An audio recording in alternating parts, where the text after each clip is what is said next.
freedom fighters, freedom lovers, and those who just want stuff for free. Greetings and hello. It is I, your favorite obscure social studies teacher, with just enough expertise to make things interesting, Mr. Palumbo, and this is the Professor Liberty Podcast. Thanks for tuning in, folks. If you'd like to email the show, the email is professorliberty1776@gmail.com. That's professorliberty1776@gmail.com. Send me your thoughts, your ideas, your comments, your concerns, your criticisms, anything. Just make sure you send it to professorliberty1776@gmail.com. You can also hit me up on Facebook, Messenger, whatever you'd like. Because at this podcast, we're all about liberty. We also have a new website, professorliberty.com, where you can find this podcast and the Proclaiming Liberty blog. There's free lessons and activities you can download if you're a homeschool parent or if you're a fellow obscure social studies teacher like me. If you'd like to browse for more lessons for your homeschool kids or your classroom, check out Professor Liberty at teacherspayteachers.com. Unfortunately, not all my material is available because teacherpayteachers.com censors material deemed offensive. You know, like if I ask a student what it's like to be a pilgrim, that's offensive. Insert eye roll here. Well, I hope you all had a good Thanksgiving. I want to wish everyone a blessed Advent season for those who observe it. And for those who don't observe it, have a nice time. And as the year comes to a close, I'd hope that you're doing better now in life today than you were doing a year ago. All right, on to the show. Today is Monday, so let's do a Motivational Monday episode. And this is called 3 Lessons from Julius Caesar. You know, many of us, especially in the West, just don't realize how much Julius Caesar influences our lives, even today. For example, did you know that Caesar developed a calendar in which we base our modern calendar today? Did you know the month of July is named after Julius Caesar?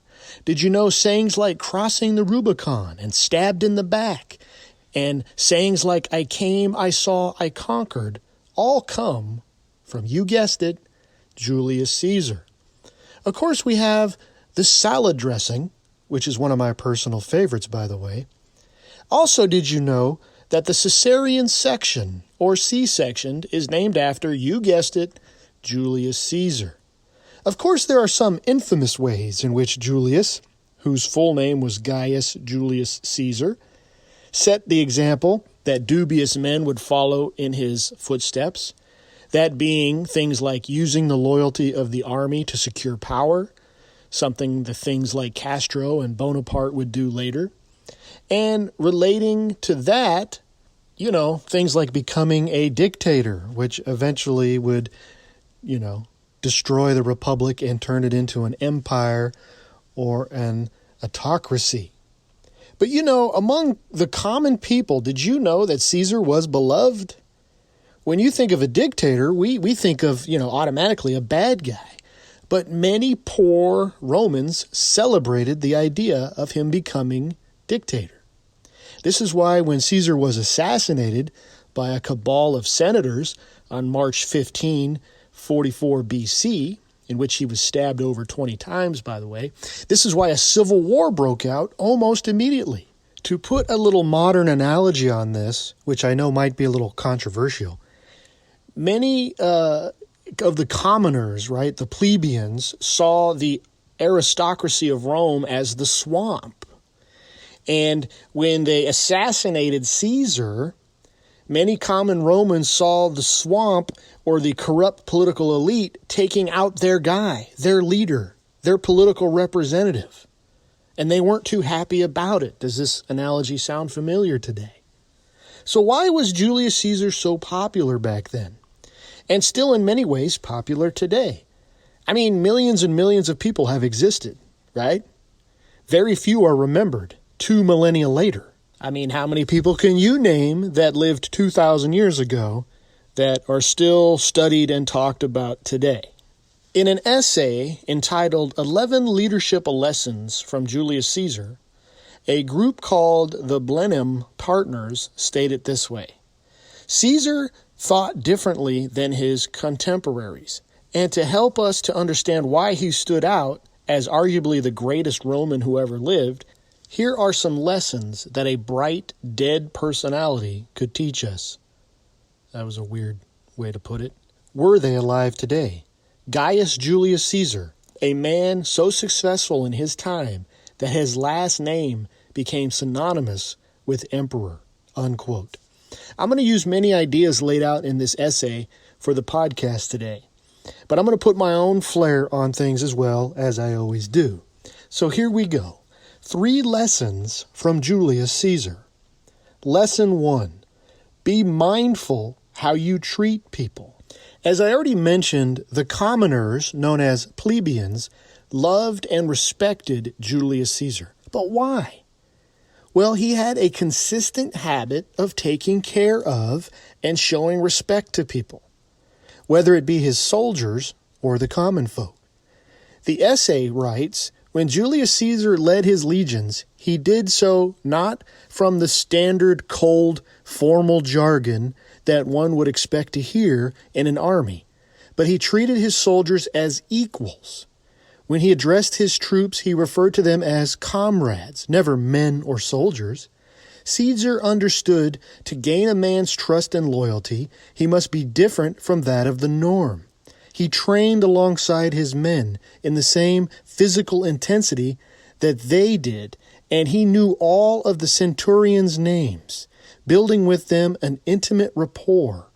Caesar knew that in doing so, he would retain their trust and admiration, and gave his troops the mentality that they were fighting alongside Caesar, not just for Caesar, unquote. We have to be mindful of how we treat people in our lives, and it's not just a leadership thing. You know, it's almost guaranteed, though, that if you're a manager or a CEO of a company and you treat your employees with respect, if you lead by example, if you pay them well, it's almost guaranteed that your productivity, your efficiency, and your profitability will go up. You see, Caesar also made sure his soldiers were well taken care of financially, which is another precedent for, the more successful dictators that will follow him. But why do this? Well, it seems rather obvious, right? You take care of your people and they will take care of you. You show your people loyalty and they'll be loyal to you. Too often people become leaders and they think, oh, that means I have to be the boss and I have to boss people around and I have to talk down to people and I have to show my authority. But all this does is breed resentment and contempt. Caesar used the same principle not just with his soldiers, but with relating to the underserved of Roman society. The essay continues, Caesar was loved by the lower classes of society, yet he was looked at upon with contempt by the more conservative, traditionally Roman senators who felt his ever-growing power was destroying Republican values. As dictator, Julius Caesar enacted a legislative program that addressed all segments of society. In his youth, he lived in neighborhoods that weren't exactly prestigious, but it did allow him to converse with the poorer classes that Roman senators would not pay note of. To give a modern analogy, Julius Caesar didn't live in a bubble, unquote. Surrounding yourself with different people really helps you grow as a person. I'll tell you, the most people who served in the military know this fact. In the military, most of us come from the far corners of the country, inside our own little bubbles, in our own little cultural circles, with all their traditions and values. And when you join the military, you are slammed together. You are almost immediately exposed to everyone and everything else. The military is an American cross-section of everyone, especially in the middle and lower classes. And you have to quickly learn about how others see and view the world. On top of that, the military impresses upon you that no matter what you look like, you are a team. We're all on the same team, and we all fall and rise together. Caesar didn't live in the upper class, or at least his whole life he didn't live in this aristocratic bubble like so many rich people do even today. And a person can learn so much and grow so much as a person, and you have a more dynamic perspective of the world if you're around a diverse group of people with a diverse group of views and beliefs. You'll see in life that most people that have been around, they've traveled the world, they're a little more humble with different traditions, But you'll see people that live in these sheltered circles, and they go outside their sheltered circle and they come across a diverse viewpoint, they flip out. We're seeing this with our young people, with our college students and people that are younger, Gen Z. They literally cannot hear an opposing viewpoint. They literally cannot respect somebody who doesn't see the world exactly as they do. And that is because they've lived 20 years in a bubble. What Julius Caesar teaches us is that success really comes down to how you treat people and how you treat everybody. Julius Caesar, many historians call him the first populist. Right? The candidate, the political leader that can really talk to the people using the terms of the people. I'd say our past 2 or 3 presidents, at least Obama and Trump for sure, were super big populists, trying to speak to the little guy, trying to use the language of the little guy, trying to share the common experience. And that's what Caesar did. Caesar kind of made the blueprint here, right? Using the people, the loyalty and the love of the people to amass political power. Now, this episode isn't about how to become dictator or how to become a successful political candidate. But what I am trying to share is the energy you put out towards people, respecting people, listening to people, no matter if they're the janitor or the CEO, how you treat people, most times, 9 out of 10 times, that's the same energy you're going to get back. All right, lesson 2. Experience is the teacher of all things. Now, this is a quote from Caesar himself. And what does it mean? It means experiencing something firsthand is where the real education begins. You've all heard the difference between book knowledge and street knowledge, right? Book smarts and street smarts. Well, book knowledge, in a way, is mostly theoretical. It's all about guessing and thinking and pondering about what might happen. It's like knowing a math equation that maybe 10 people in the world understand, but street knowledge is how to operate in the day-to-day, how to read a room, how to fix a car, how to survive in a chaotic environment. Now, being from the upper classes, clearly Julius had a formal education. His family could afford a private tutor. You got to remember, back in those days, education was for the rich only because you had to pay for it. And in this education, he learned reading and writing. He learned about Roman law. He probably learned some rhetoric, which is just the art of speaking. But the experience Caesar's talking about in this quote is the other type of knowledge, street knowledge. The essay writes it like this: Caesar understood the subtleties of experience and that they trump the best theoretical education in the world. Reading about great generals, such as his Carthaginian rival Hannibal, is one thing, but to roll up your sleeves and learn the hard way is best.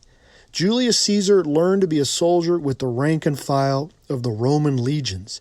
He fought on the front lines, shoulder to shoulder with the legionnaires. He slept with them, ate with them, drank with them, marched with them, bled with them. Had he not spent years in the trenches doing the work himself, he would not have been the military leader he became, unquote. Experience really is the best teacher when you think about it. Because how do we know how to deal with something if we never deal with it? Which is another way of saying experience it. So many of my students today have social anxiety. And a lot of it is because they're not experiencing anything. Hear me out on this. They literally have no experience. They live on a screen in a virtual world, day in, day out. They don't go outside. They're not using their minds. They're not using their muscles. They're not prepared for any adversity in life, which is inevitable. And this subsequently is why they have anxiety. So in a sense, I don't blame them. We all have anxiety. That's a natural part of being a human. But then anxiety only grows the more we hide from things. Anxiety only lessens or leaves once we've experienced how to handle something. And then that doesn't mean it fully goes away. It just means, you've learned how to deal with it. Life must be lived. There's a quote, it's a nautical quote, so you know I like it.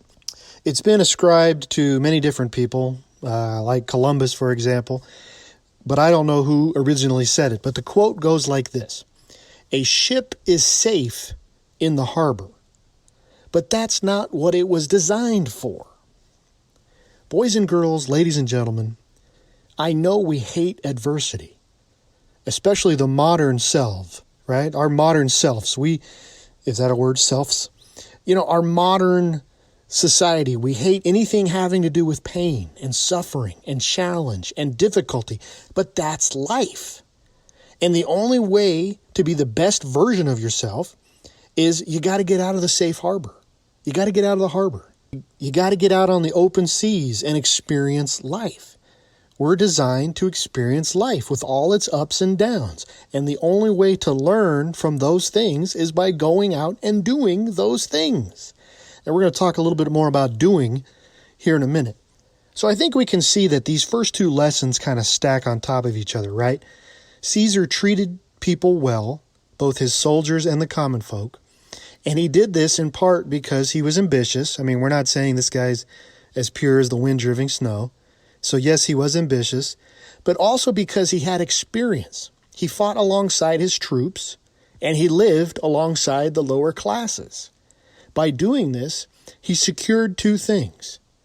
He gained the love, admiration, and loyalty of these different groups of people, and he's going to use that to climb to the highest seats of power. And secondly, he understood that through experience, people believe a certain way. They think a certain way. And if we don't go out and experience different people, living with them, working with them, talking to them, we're not going to have a better perspective on life. Unfortunately, nowadays, the best politicians are the ones who can rile up the emotions, right? And then they get to office and they don't know how to do anything because they don't have any political experience. I mean, Barack Obama he didn't have that much political experience. He had more than Trump, who had zero political experience before becoming president. But, the best political people are the ones that have actually lived with the people they're representing. But anyway, I digress. So Caesar was able to treat people a certain way, garner love and support, and he learned through experience actually doing things. And then he personally had the third ingredient that's going to make his life a success to the point where we're talking about it 2,000 years later. He was a doer. And people like doers more than they like talkers. And that brings us to lesson number 3. Be bold and decisive. Crossing the Rubicon and things like the die is cast both come from either an action or a saying from Caesar. And they mean the same thing, taking action. And let's look at these individually. Crossing the Rubicon has come to mean passing the point of no return. But historically, it comes from Caesar literally crossing the Rubicon River with his troops. Why is this significant? Well, the Rubicon River is located in northern Italy, and it was the official boundary marker for the Roman province. When Caesar's governorship of Gaul ended, he was ordered to disband his army and return to Rome.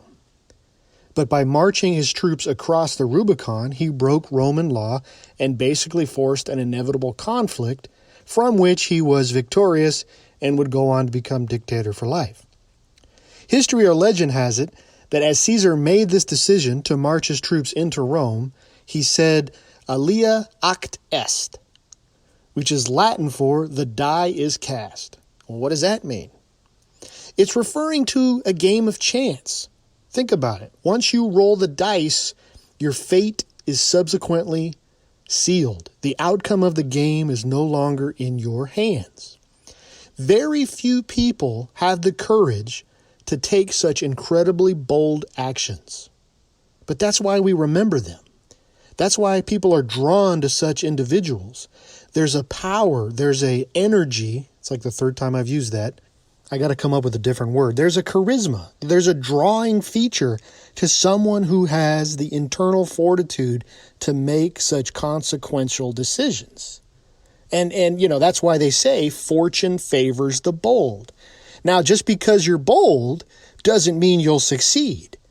I mean, there's plenty of episodes in history that took guts to bring about or to be a part of. Just off the top of my head, the assassination of Hitler, known as the July 20 plot. Tom Cruise made a movie about it. That didn't work. That took a lot of guts. John Brown's raid on Harper's Ferry was a failure. He was executed. You got Pickett's charge. You got the invasion of Iraq and Afghanistan. All these decisions took guts. But in all these decisions, it's safe to say the gamble didn't pay off. That doesn't mean we shouldn't be bold. It just means we need to be aware of the possible consequences. Everybody loves you when you're making big decisions and winning. Everyone loves a winner. Another draw to Julius Caesar. But decisions have consequences, and not every decision is going to lead to success. And that's when your friends run away from you. And we'll get to that towards the very end here. The essay writes it this way: be bold. Take chances. Don't hide. Every time you don't speak up in a meeting, every time you hold back due to fear, you're missing out on an opportunity which can potentially change your life. All successful businessmen and women have all gone through the roller coaster of success and failure. And every single one of them will tell you that failure taught them how to be more successful. Speak your mind, even if what you have to say may earn you a few frowns. It is easy to feel pressure by others to keep your mouth shut or not speak against the grain. Speak against the grain. Okay, these guys are from Australia. I mean, maybe speak against the grain is a saying down there. I don't know. Maybe I should have picked a different essay. I don't know. We're going with it. Speak against the grain. Go against the grain is what they're saying. Okay, back to the thing. Mouth shut, speak against. Don't let yourself be intimidated, unquote. Man, I have to tell you guys, this last one really speaks to me personally. As I get older, I wish more and more I was bolder and more decisive in my youth, took more chances. There are a few courageous souls in the media that I really envy, and I'm not going to name drop, but I really envy them because they don't care about what people think. They just boldly charge ahead. They say what they want to say. And if we're honest, most people feel that same way. We're envious of that. We're drawn to it. We look up to courageous people because we want to be like that. However, people that speak the truth, right? You got people that love it, and then you're going to have people that are turned off by courage. Some people are opposed to boldness for whatever reason. This is why the essay is referring to that last part. You might get a few frowns. The haters, in other words, will emerge. It reminds me of this quote from Churchill. It says, "Do you have enemies? Good. That means you took a stand for something once in your life." Okay, so what did we learn from Julius Caesar today? We learned be mindful of how you treat people. Lesson 2, experience teaches all things. And number 3, be bold and be decisive. If you can work on these 3 things, if I can work on these 3 things, we will find success in life. No, the goal isn't to become dictator of Rome or to become emperor, but the goal is to succeed in life. And whether we like Julius Caesar or not, clearly we could all agree that he had a successful, meaningful life of legacy and purpose. And that's what we want.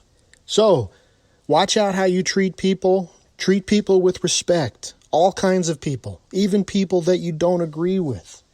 Show them loyalty, show them respect, and 9 times out of 10, they will show you respect. Seek out experience, not just book knowledge, but real life knowledge, street smarts. Learn how to do things with your hands. Expose yourself to different ideas and to different kinds of people. That will give you a dynamic perspective in life. And finally, be bold and decisive. Take a stand. Take a stand for things you believe in, and don't worry about the haters and the naysayers. Here at Professor Liberty, we seek to educate, inspire, and restore. If you like this podcast, please go to Apple Podcasts and give me a 5-star rating. If you leave a written review, contact me and let me know about it, and I will send you a Professor Liberty sticker. And I forgot to tell you guys, we got a new Professor Liberty logo that I'm really excited about. So eventually we'll have some new stickers with the new logo available. Go throughout the land and proclaim liberty.